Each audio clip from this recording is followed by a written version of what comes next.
नमस्कार, इन खबर में आपका स्वागत है। वित्त मंत्री निर्मला सीतारमण ने 2021-22 के लिए बजट पेश किया। इसमें किसानों के लिए विशेष दिखाने की कोशिश की गई है। विशेष है कि नहीं है, ये आप खुद एनालिसिस कर लीजिएगा। पहले प्रधानमंत्री नरेंद्र मोदी ने सर्वदलीय बैठक में किसानों से बातचीत का आह्वान किया था, अपील की थी, और उसके बाद मन की बात कार्यक्रम में भी किया था। इसका जवाब किसानों ने ये दिया कि हम हर समय बातचीत के लिए तैयार हैं, लेकिन पहले सरकार जो है बातचीत का माहौल बनाए। वित्त मंत्री निर्मला सीतारमण ने बजट पेश करते समय भी कहा कि सरकार जो है किसानों से बातचीत करने के लिए तैयार है और बातचीत से समस्या का समाधान निकाला जाना चाहिए। 2022 तक, जो उन्होंने खास बात बोली है, 2022 तक हम किसानों की आय दुगनी करने के लिए प्रतिबद्ध हैं, हम उसमें लगे हुए हैं। ठीक है, बहुत अच्छी बात है। और फिर उन्होंने गिनाया कि किस तरीके से अभी तक, यानी कि 2013-14 से हवाला दिया गया है कि किसानोों के जहाँ जो गेहूं की खरीद होती थी वो 33,000 करोड़ से बढ़ा करके और 75,000 करोड़ रुपए तक पहुंच गया है। इसी तरीके से धान जो है 1,72,000 करोड़ पहुंच गया है, जो कभी हुआ करता था सिर्फ जो है 63,000 करोड़ रुपए। इसी तरीके से जो है दाल है वो 236 करोड़ रुपए खरीद होती थी, अब वो जो है 10,500 करोड़ रुपया हो गया है। यानी कि लगातार एमएसपी पे हमने खरीद बढ़ाई है। ये निर्मला सीतारमण बताना चाहती थी कि एमएसपी यानी कि मिनिमम सपोर्ट प्राइस, न्यूनतम समर्थन मूल्य खत्म करने का सरकार का कोई इरादा नहीं है। लबोलुआत ये है। इसके अलावा और जो उन्होंने घोषणाएं की है वो ये की है कि जैसे कि 16.5 लाख हम कर्ज का लक्ष्य रखे हैं किसानों को कर्ज देने के लिए, और उसमें बंगाल में चाय मजदूरों के लिए 1,000 करोड़ रुपया, 5 बड़े फिशिंग हब बनेंगे, कृषि इंफ्रास्ट्रक्चर फंड का ऐलान किया है। बहुत सारी बातें ये की जा रही है।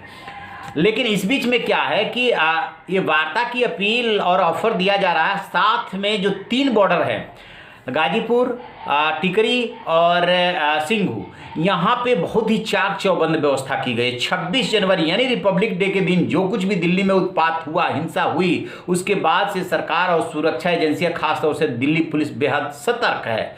तो आप देखेंगे कि अब जो राजनीतिक गतिविधियों का और किसानों की गतिविधियों का केंद्र बना है गाजीपुर बॉर्डर, वहाँ पे दोनों साइड में, यानी कि जो एक तो एक्सप्रेसवे है और उसके नीचे से जो दोनों रास्ते जा रहे हैं, नोएडा से आ रहे हैं, NH-24 की तरफ से आ रहे हैं, वैशाली, वसुंधरा, इंदिरापुरम की तरफ से आ रहे हैं, सबको ब्लॉक कर दिया गया है और उस पर जो है कटीले तार लगा दिए गए हैं।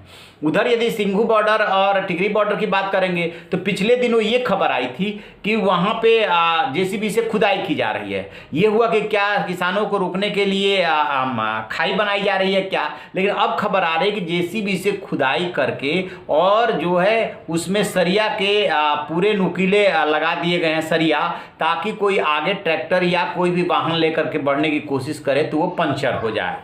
तो इस तरीके से बॉर्डर पे तो घेराबंदी कर दी गई है और प्लस पुलिस फोर्स बढ़ा दी गई है। इसका मतलब सरकार को इस बात की आशंका है कि किसानों के बाद जब बातचीत के लिए टेबल पे नहीं आएंगे तो फिर किसान भीड़ जुटा करके दिल्ली में एंटर करने की कोशिश कर सकते हैं, और ये सरकार जो है कतई नहीं, हरगिज नहीं होने देगी, क्योंकि जो कुछ भी रिपब्लिक डे के दिन हुआ है उससे जो है देश की और तिरंगे की काफ़ी बदनामी हुई है। प्रधानमंत्री बोल चुके हैं।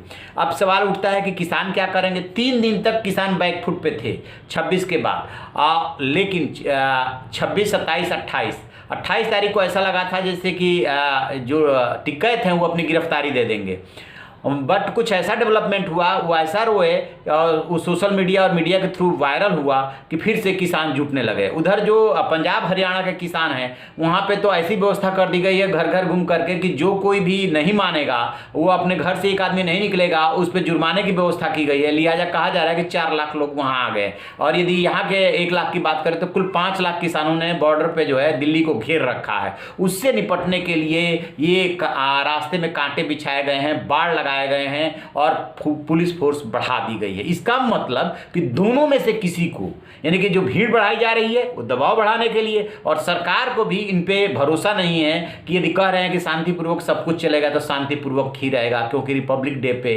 सरकार और दिल्ली पुलिस मात खा चुकी है। तो चलिए इस पे हमारी नजर रहेगी। आप रहिए ना बेखबर, देखते रहिए इन खबर। इन खबर चैनल को सब्सक्राइब करें।